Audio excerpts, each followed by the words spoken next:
You came into this world with a certain set of conditions. These things determine whether you will be successful, happy, wealthy, or all three. So if you take stress over the money, you are not alone. Everyone does.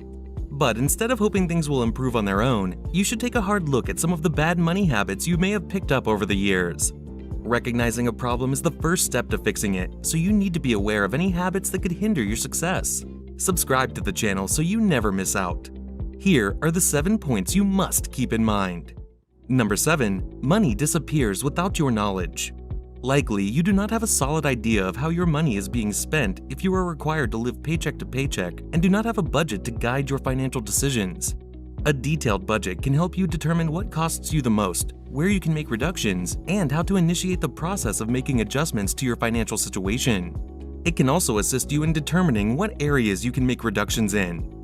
If you only make educated estimates or rush headfirst into your scenario without preparation, you risk missing out on critical information. It is strongly suggested that you utilize personal capital as a tool to aid you in monitoring not just your expenditures, but also your overall net worth. It is free to use, and it has the potential to assist you in leading a more organized life. Number 6. When it comes to your finances, you are either unmotivated or put things off until later. I was responsible for everything that has slowed me down in life. Even though no one has ever accused me of being lazy, procrastination has been my constant and reliable companion throughout my life. Some people in this world do not have the same interest in one's financial status as I do.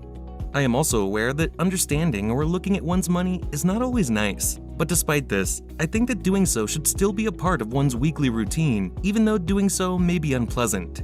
Too many people, including some of your closest friends, have likely said they intend to worry about it when they have more spare time. This concerns them when they have too many other things to do. Because of this, you will either wind up penniless or in a great deal of financial anguish when you become older. Both of these outcomes are inevitable. Being dishonest is one of the worst character flaws, but being lazy is much worse because it will cost you money. Put an immediate end to wasting your money in such an ineffective way, and I promise you won't do it again. Number 5. You don't take care of yourself financially first. Is it going to be a straightforward process? Not at all. But if you can recognize the unfavorable money behaviors causing you to run out of money constantly, you will be able to alter the course that your financial life is on completely. The most important thing is to come to terms with these poor money habits and accept that you are probably guilty of some or maybe even all of them. The key is to come to terms with these poor money habits. The challenge here is to accept them in all their complexity, truly. The average American owes close to $16,000 in credit card debt, yet just 73% of Americans have savings accounts with balances of more than $1,000. This is a terrifying statistic. Think about it. Have you recently wondered, why am I always broke? Or have you been asking this question? Number 4. You buy items you can't afford with your own money. Living beyond one's means is a significant challenge that many people are currently confronted with in the modern society that we live in. It's something called instant gratification that people fall victim to every single day.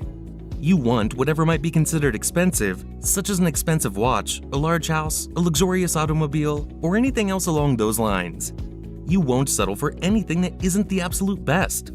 But if, on the other hand, you do not have the liquid assets or the financial cushion necessary to pay for these products, then you have no business obtaining them, and you should avoid doing so at all costs to protect your credibility.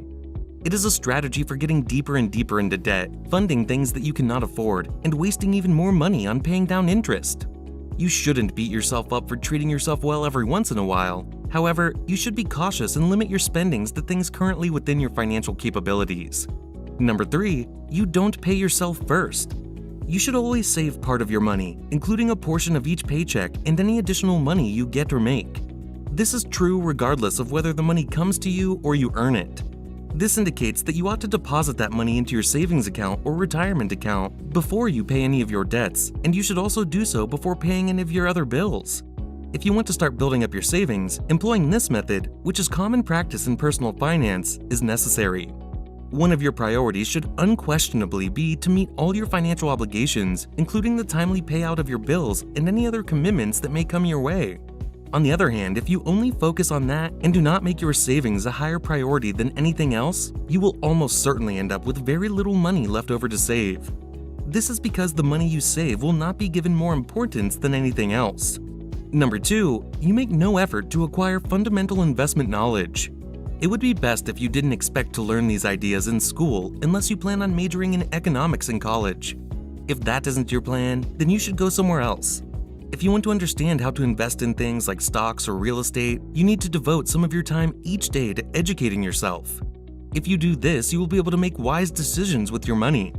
Once you have a solid understanding of the fundamentals, getting started is not an overly difficult task. Although much information can be accessed for free in blogs or YouTube videos, contrary to the widespread notion, it is not as challenging to comprehend as you might think. I started off knowing very little about nearly anything, but over time I've educated myself enough to manage all of my investments on my own.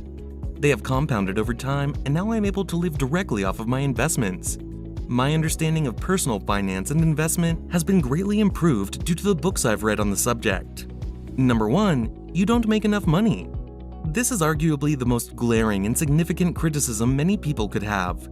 If you have reduced your expenditure and done most of the things I mentioned in this video, it is obvious that you need to increase the amount of money you make.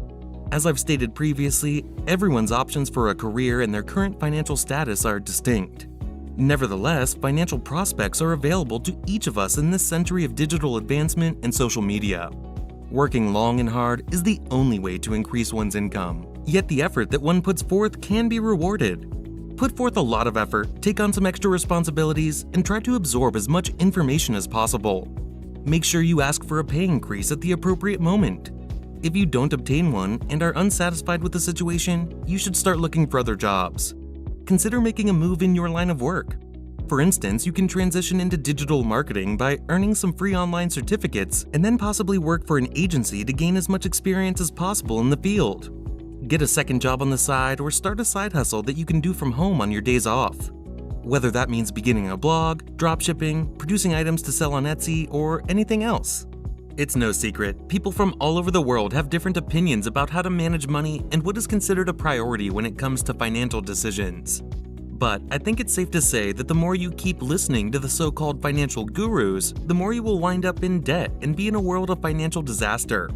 Everyone has different lives and comes with different financial advantages, so take everything you hear with a grain of salt and know that what works for one person may not be what works for you and your situation.